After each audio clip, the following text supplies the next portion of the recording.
Assalamualaikum warahmatullahi wabarakatuh.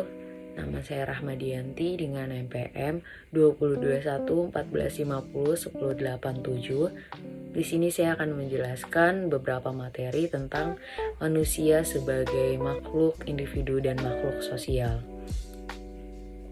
Manusia secara fisik hampir sama dengan makhluk hidup lainnya, sama-sama memiliki unsur yang mendukung untuk hidup. Manusia secara khusus berbeda dengan makhluk hidup lainnya. Manusia adalah makhluk Tuhan yang paling sempurna. Karena apa? Karena memiliki akal. Dengan akal, manusia bisa menyebut atau mengkategorikan sesuatu.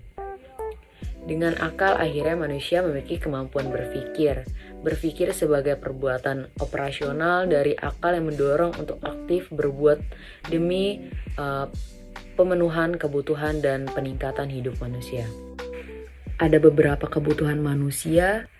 Yang pertama itu seperti kebutuhan fisiologis atau biasa disebut primer, yaitu seperti makanan, minuman, pakaian, dan lain-lainnya. Yang kedua ada kebutuhan rasa aman dan perlindungan, yaitu seperti bebas dari rasa takut, terlindung dari bahaya dan ancaman penyakit atau lain-lainnya. Yang ketiga, kebutuhan sosial, yaitu dicintai, diperhitungkan secara pribadi, diakui sebagai anggota masyarakat. Yang keempat, kebutuhan akan penghargaan, yaitu seperti dihargai kemampuannya, jabatannya, kedudukannya, dan lain-lain. Yang terakhir itu ada kebutuhan akan aktualisasi diri, yaitu ekspresi diri, memaksimalkan potensi diri, dan kreativitas. Manusia sebagai makhluk individu. Individu berasal dari bahasa Latin, yaitu individuum yang artinya tak terbagi. Manusia lahir merupakan sebagai makhluk individual yang bermakna tidak terbagi atau tidak terpisah antara jiwa dan raga. Dalam perkembangannya, manusia sebagai makhluk individu tidak hanya bermakna kesatuan jiwa dan raga, tetapi akan menjadi yang khas dengan cara kepribadiannya.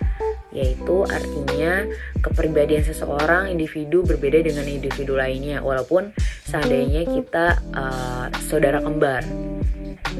Sebagai individu, manusia mengalami pertumbuhan secara fisik dan perkembangan secara mental atau psikologis. Ada 3 pandangan mengenai pertumbuhan dan perkembangan makhluk individu. Yang pertama, pandangan nativistik, yang menyatakan pertumbuhan ditentukan atas dasar faktor individu sendiri, termasuk kemiripan dengan orang tua, bakat, dan potensi.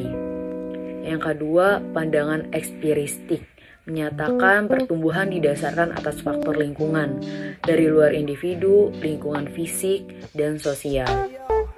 Yang terakhir ada pandangan konvergensi, menyatakan pertumbuhan dipengaruhi atas dasar individu dan lingkungan.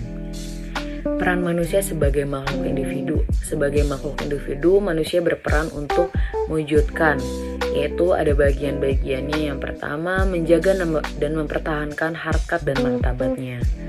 Lalu yang kedua, mengupaya terpenuhnya hak-hak dasar sebagai manusia. Yang ketiga, merealisasikan segenap potensi diri baik sisi jasmani maupun rohani. Yang keempat, memenuhi kebutuhan dan kepentingan diri demi kesejahteraan hidup. Manusia sebagai makhluk sosial.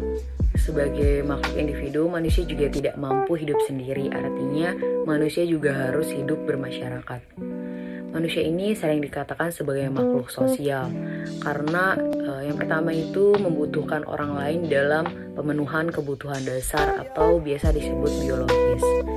Lalu yang kedua itu berperilakunya dipengaruhi orang lain.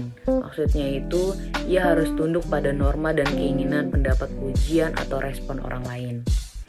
Yang ketiga, adanya kebutuhan untuk berhubungan dengan orang lain. Bisa dengan kebutuhan sosial, untuk hidup berkelompok, dan lain-lainnya. Peran manusia sebagai makhluk sosial. Manusia sebagai makhluk sosial memiliki implikasi-implikasi. Yang pertama itu kesadaran akan ketidakberdayaan bila manusia seorang diri. Jadi maksudnya itu kita itu harus memiliki sadar bahwa kalau kita itu tidak akan berdaya bila kita seorang diri.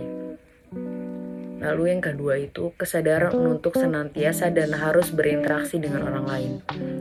Dengan kita berinteraksi dengan orang lain, kita bisa dapat informasi atau apapun itu, dan itu menjadi suatu yang berkualitas dan tidak merugikan. Yang ketiga, penghargaan akan hak-hak orang lain.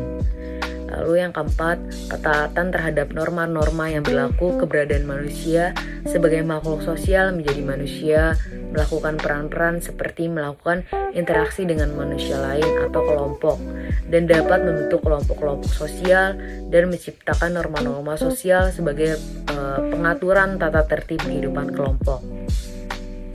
Sekian materi yang dapat saya sampaikan, kurang lebihnya mohon maaf. Wassalamualaikum warahmatullahi wabarakatuh.